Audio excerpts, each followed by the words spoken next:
સાહેબ બધા એની માથે આવતું હોય છે, પણ જેથી માથે ધીમે ધીમે વાદળી વરસાવવા મળે ને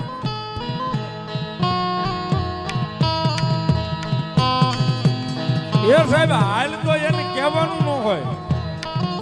એ દુઃખ પડે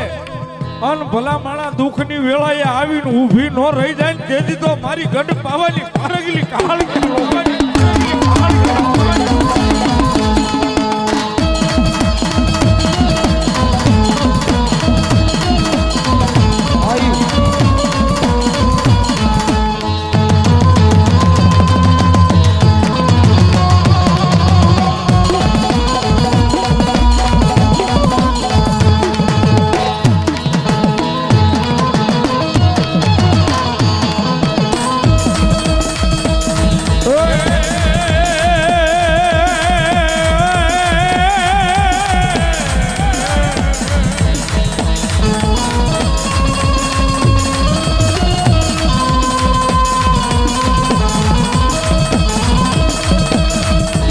Yeah,